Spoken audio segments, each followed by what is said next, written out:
Come with me now on a journey to the early 1980s and let me introduce you to the BBC Micro, more affectionately known as the beeb.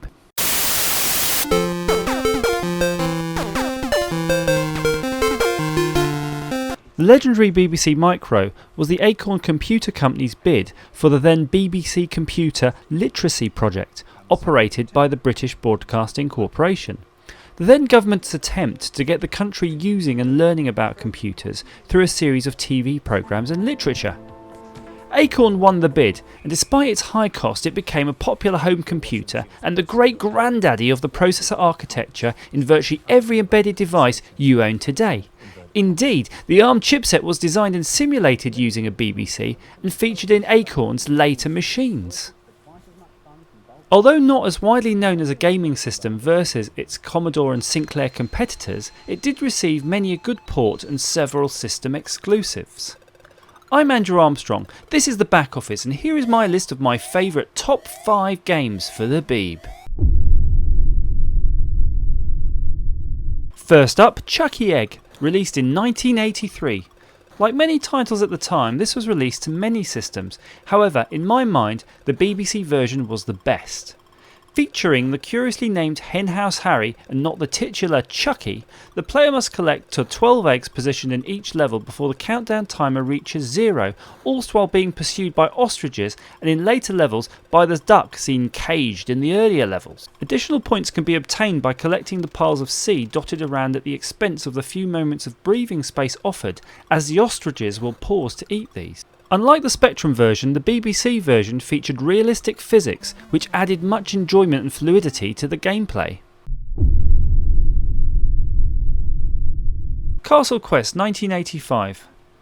Looking back at the beeb, it's hard not to rate Castle Quest for the sheer quality of execution of its physics model, gameplay, graphics and scrolling, which all at the time went totally over my young head. This arcade classic featured the hero starting in a mysterious castle and required him to undergo a series of challenges and puzzles before defeating the wizard. A number of objects needed to be used and a large number of computer characters, including non-enemy NPCs, had to be employed in solving this beastie of a game, all represented by gorgeous graphics and excellent and numerous sound effects.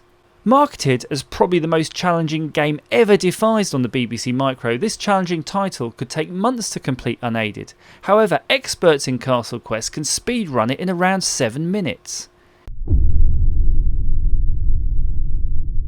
Citadel, released in 1985, our first title here to be published by the legendary Superior Software, known for their particularly enjoyable and high quality BBC releases.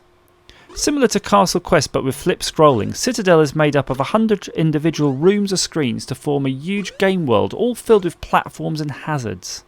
Unlike other games of the time, Citadel featured an energy meter and no way of killing enemies. Well, tell a lie, apart from monks in which you could spit curses at in their face. A limited inventory and maximum number of achievable points, and the ability to combine objects such as cannonballs and gunpowder to fire the cannon, Citadel features many inventory management gameplay challenges we see in modern adventure games today. And who can forget Superior Software's legendary speech software package, advertised on the loading screen? Superior Software presents Citadel. Repton 1985. Still on a roll, Superior Software's classic Repton, developed by 15-year-old Briton Tim Tyler, was the first of at least 5 releases on the system. Repton features the eponymous and well-animated protagonist of the series as he traverses an underground maze looking for diamonds whilst avoiding baddies. Similar to several games at the time, there was a mining mechanic at play which saw the player having to negotiate puzzles made up of stacked boulders, falling diamonds and other instantly fatal objects. The teleport sound and graphics effect was particularly pleasing.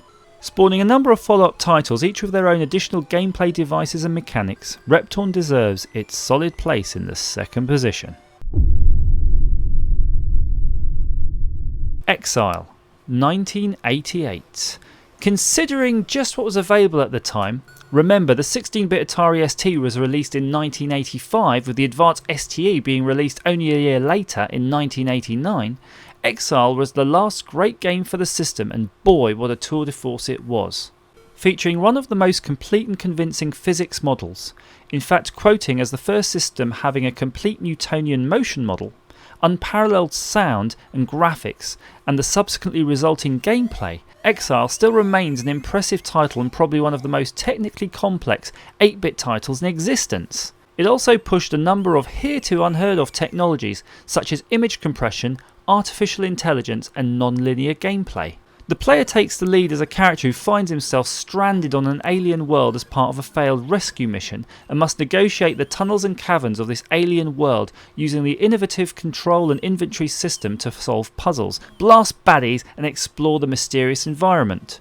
Using today's parlance, it is almost a sandbox style game with the game basically dumping you on a planet and leaving you to get on with it. Packed with explosions, gravity, fire, shockwaves, clever enemies and fun puzzles, it keeps you addicted for weeks. Exile was later ported onto the 16-bit systems at the time, the Atari ST and Amiga, with only graphic and sound alterations, ensuring that its brilliance was accessible to the burgeoning 16-bit generation. Taking its spot at number 1, Exile, we salute you. Well done again, superior software.